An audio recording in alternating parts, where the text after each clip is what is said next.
few verses from Mark 15, 1-5. Early in the morning, the chief priests met hurriedly with the elders, the teachers of the law, and the whole council, and made their plans. They put Jesus in chains, led him away, and handed him over to Pilate. Pilate questioned him, "Are you the king of the Jews?" And Jesus answered, "So you say." The chief priests were accusing Jesus of many things, so Pilate questioned him again. "Aren't you going to answer? Listen to all their accusations." And again, Jesus refused to say a word, and Pilate was amazed.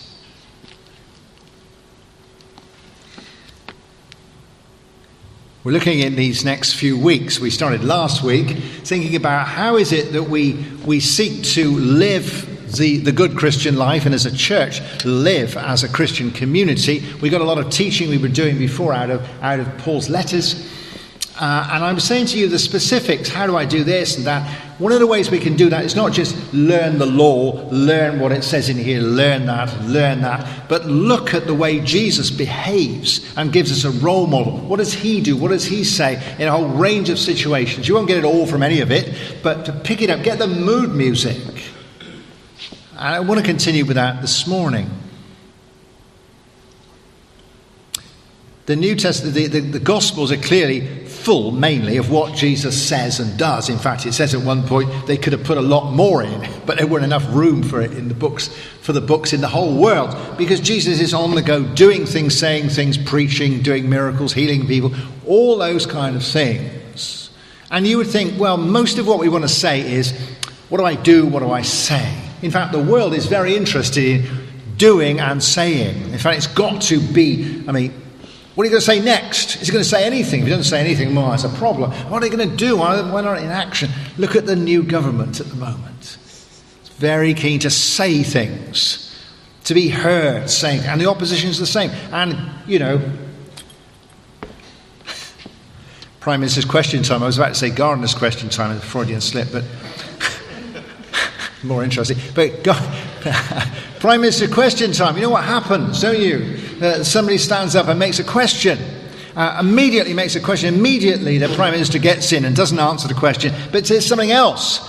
And then they got to stand up and got to say something else. You don't have pause. It's not since the great Prime Ministers of old that somebody asked a question and then the Prime Minister just stood up there and was a long pause. Not anymore. Something's got to be said and something's got to be done and something's got to be answered. You see here one of these things on the BBC, interviewing a politician. First of all, the interviewer goes on for 20 minutes framing the question, and then the politician jumps in for 15 seconds to try and say something, and then he's cut off by the interviewer. It tells him what he should have said. And these two are just, there's no space, is there? They've got to shout all the time. Shut up and be still. I used to remember in Test Match, when they used to do the Test Match on Radio 4, and in the good old days of Test Matches, 5 days when it rained most of the time, they still had to go on talking all the way through. How many pigeons are on the pitch, how many red buses are going down the Old Kent Road, all that sort of thing, where nothing was happening, but you needed to, because you thought, what's going on? But actually nothing's going on. You need to fill it. We're like that. What are you going to say? What are you going to do? What am I going to do today? What am I going to say? And so I just want to share a few thoughts with you this morning on the idea that one of the things that Jesus does in specific situations is not to do anything. And one of the things that Jesus says in specific situations is not to say anything. And just think of the times when Jesus, in one situation or another, doesn't do or say anything. And there's a lot we could learn from that, because we could deploy that this week in our own lives. So start at the fairly straightforward end in terms of resisting temptation. In Matthew, we've got the 3 temptations. You've got the temptations. We know the devil comes up to Jesus in the wilderness and said, look at all these bread rolls. No, look at all these stones. You could turn them into bread rolls, That'd be great if you're hungry. And Jesus says you can't live by bread alone. So he doesn't hesitate. He makes a decision. He has the Bible verse there. And then, so the devil moves on to the next one. Throw yourself off the temple, impress everybody, and what have you. And then the next one, just kneel down and worship me. It just seems to me that the thing I miss when preaching sermons about this, it's good to have a Bible passage. It's good not to hesitate in dealing with temptation. But the crucial thing, after all that, is that there are no bread rolls. He doesn't do anything. The devil doesn't need to learn about the Bible. The devil knows all about the Bible.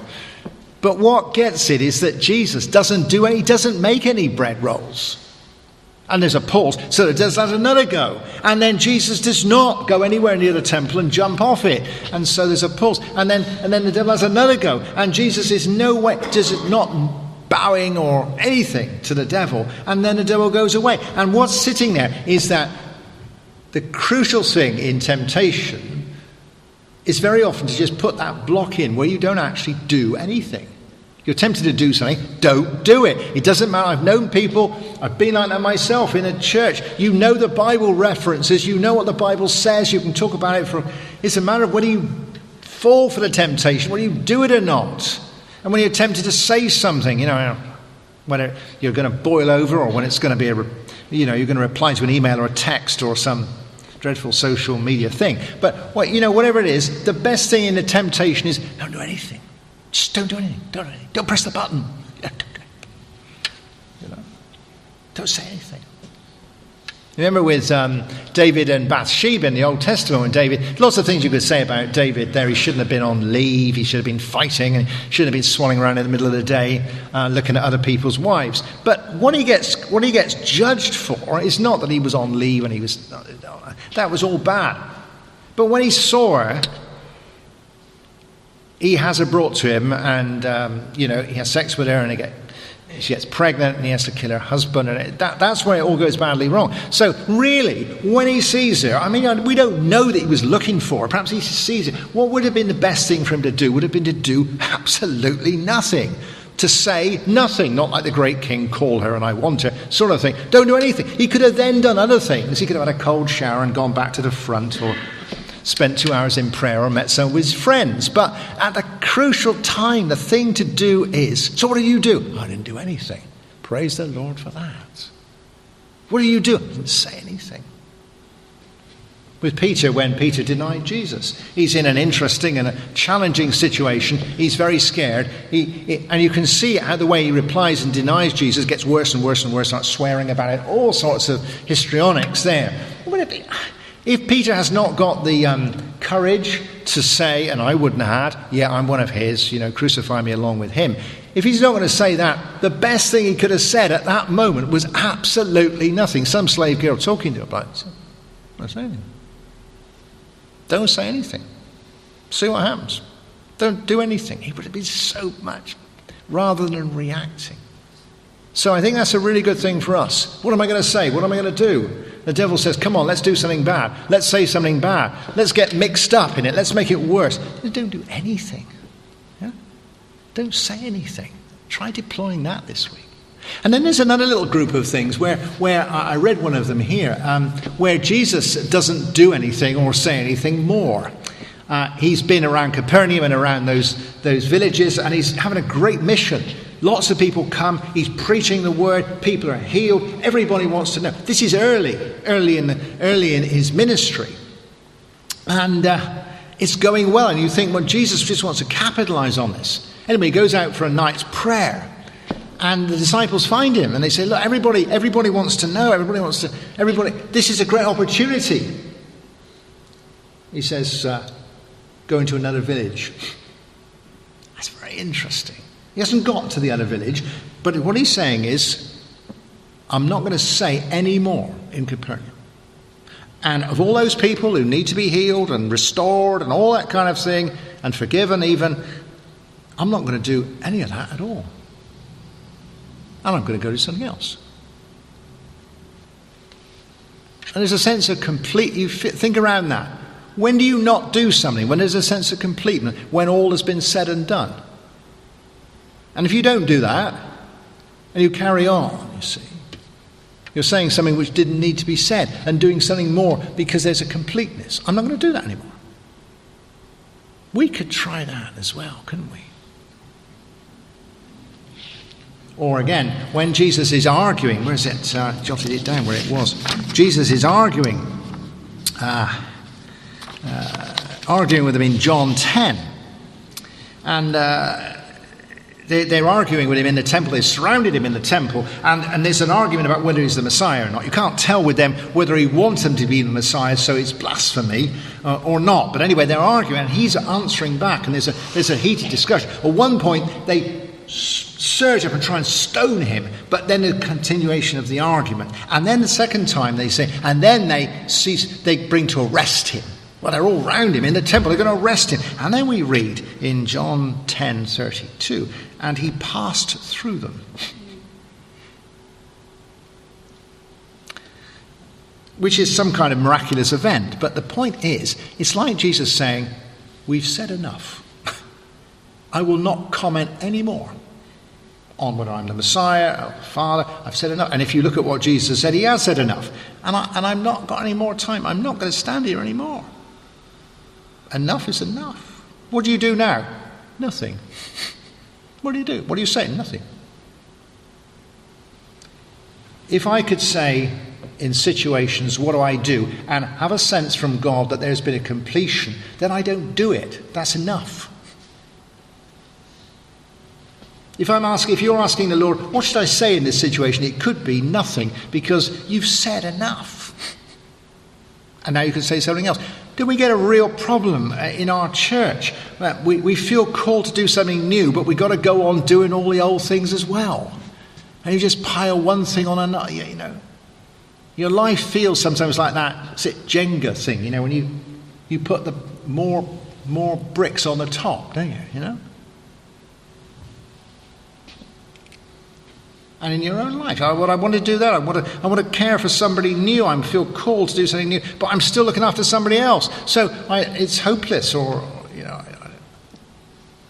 what do you do in those situations where you stop doing what you can you do any more? No. You going to say any more? No. Are we ever going to have that meeting again? No. Is anything that's going to be said at that meeting? No. We move on. Now, if you bring those two things together into the main thing I just wanted to say to finish with this morning, from Jesus' passion, from his arrest to his crucifixion, it is here you can see Jesus says very little and does virtually nothing. And when you look at the passion narrative, you can see again and again that Jesus really doesn't say much at all. For instance, I jotted a few down, as I say. John 19:9, he went back to the palace, that's Pilate, and asked Jesus, where do you come from? But Jesus did not answer. Luke 23:9, so Herod asked Jesus many questions, but Jesus made no answer. Matthew 27:18, and Pilate said to him, don't you hear all these things they accuse you of? But Jesus refused to answer a single word. Indeed, in some of the synoptics, Jesus hardly says anything after that at all. And even in John, where John recounts Jesus having a quite personal conversation with Pilate, one feels for Pilate's benefit. When it gets to that crunch, when Pilate seems to be rolling on a bit, it's that point when he says, where did it come from then? And Jesus didn't say anything at all. Now, what you feel here is that Jesus is deciding whether to be silent. At times it's good to speak, but there is a decision, it's a volition. In other places in the Bible, people are struck dumb, they don't know what to say. Sometimes the Pharisees don't know what to say to an answer of Jesus because they're lost for words or because they're ignorant or all that kind of thing. And Jesus doesn't do that. Jesus deploys silence because he chooses to do so. It is a sense of sovereignty. That's something for us to pick up, isn't it? The idea that we shouldn't not just be people who are silent because we're lost for words or somebody shouted us down or whatever, but we decide this is what we will do. And in fact, you take back control of a situation, don't you? What am I going to say? No, I don't want to say anything. And there is a sense of decision. I think we need that in. But if we are thinking it is a decision, you feel that Jesus is making a decision to do something, as I said. To be silent is not just the gap between the words, is it? To do nothing is not just the gap between the actions. See, Jesus, he walks through the whole of that. He's spat upon, he's abused, he's pushed from here, he's made to stand before courts. All he does, as far as we know, is stand up and walk. He even allows himself to be nailed to a cross. Apart from just being there, he doesn't do anything. But he makes that choice. And it is a very positive choice. He says at one point, there are legions of angels that could come in. I could have done a lot of things. When they say, come down from the cross, there is that temptation because he could have done it. He chooses not to come down from the cross. In fact, he chooses at that point not even to answer them. And it's a very tangible thing. He does silence. He does nothing. I think that's important, isn't it? Too often we are tempted to think a silence is a gap. Some of you have been a bit warm this week or these last few days. If you're in a house and it's all a bit hot, the important thing is to try and cool the air down, isn't it? And suddenly the air becomes very important. We have a fan, or we open the window, or we do all sorts of things with the air. And you then feel, well, the air is not just the space between the furniture, is it? We don't care how hot the furniture is, we care how hot the air is. And the air fills all the space. But in fact, the air is what you breathe. You can do without the furniture, but you can't do without the air. It isn't just filling up the gaps, And we used to talk about space in science, didn't we? There were planets, and there were this, and there was that, and there was space. But it's not space, is it? It's full of dark matter and dark energy. It's full of the sort of Higgs boson and all that stuff. What we see, whether it's a planet or a zebra or an atom, is really just a very small bit of sort of turbulence in something which is completely continuous and full. And holding it apart, as Einstein would have said, We're sitting on bent space, We're not there. What's important is what's in between what we see, rather than just what we have. Jesus was very effective with saying nothing. This is a powerful thing. It's not just some kind of spiritual retreat. It's something you do. When we were in Germany, I went into a German church. It was a Catholic church, but it was quite modernist, really. And they were advertising some meditational things. Well, it was all in German, so I didn't get much of that. But interestingly, as often happens in Germany these days, the big advertising punchline was in English.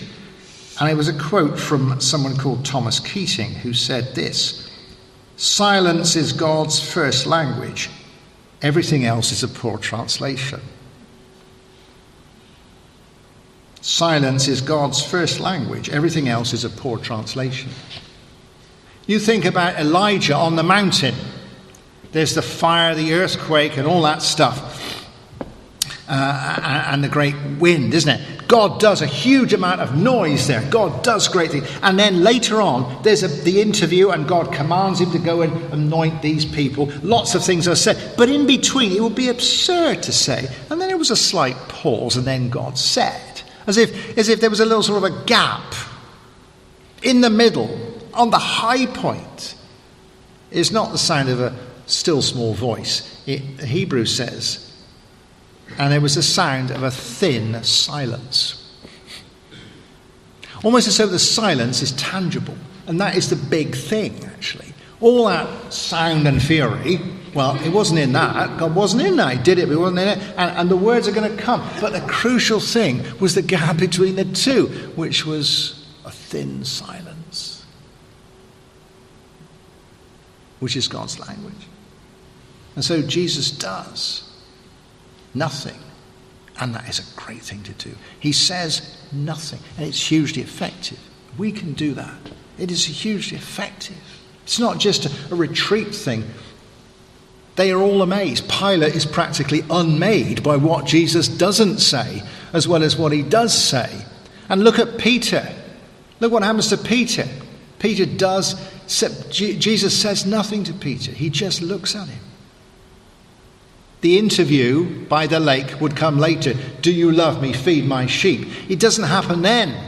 Jesus doesn't put him right then. He leaves him to reflect, to stew on it, to sort himself out. He just looks. He doesn't say anything. It's one of the most powerful verses in the New Testament when nothing is said. It's so effective. And the whole business of Jesus doing nothing and allowing himself to be bound and taken and nailed to a cross and hung up there and taken down and bound in cloths and put in a tomb and have a stone rolled over it and a guard put next to it and just letting it happen. How effective is that in the salvation of the world and your salvation? We've sung about that this morning, that Jesus has saved us. And in some ways, he saved us by doing absolutely nothing, but allowing people like us to do an awful lot to him. It is a powerful thing if this week you can deploy silence or you can deploy passivity. Not in a nasty way, when people, they cut you with a look and all that stuff, but in a spiritual way. Lord, would be a good thing to do nothing at this point, to say nothing. I'll just say one final thing. You thought I'm going to have a gap there, but I'll say one final thing. That Jesus does this in trust. Into thy hands I commit my spirit, he says. Jesus is doing nothing and saying nothing, and that is hugely effective. But it is also done in the sense that he is leaving the space for his Father to do a greater thing. It is a sacrifice, it is an offering. We get this in Isaiah 53. He was the lamb who opened not his mouth. It's picked up in 2 Peter 3. He was silenced like a lamb, a sacrifice before his captors. He was dumb. He said nothing.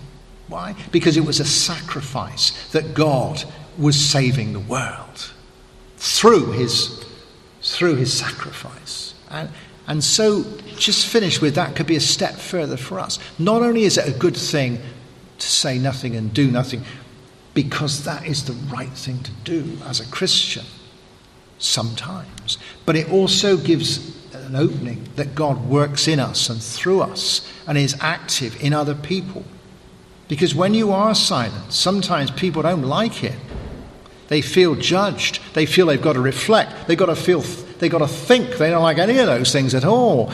They think you're being superior. They think you're being ignorant. All sorts of things can go wrong with it. If you don't do anything, people think you are, you don't care. You're an activist and all that sort of stuff. It's a very powerful thing. It stirred people up with Jesus, and it will stir people up today. And yet God will work through it because you give him the space. You're not messing things up by going on all the time. It gives God space. It gives God space with you to reflect, like David could have done, I'm not going there, sort of thing. But it also gives God space with other people that you're not interfering. And you can be secure in that. I just leave you with some great verses here from Psalm 38, verse 12.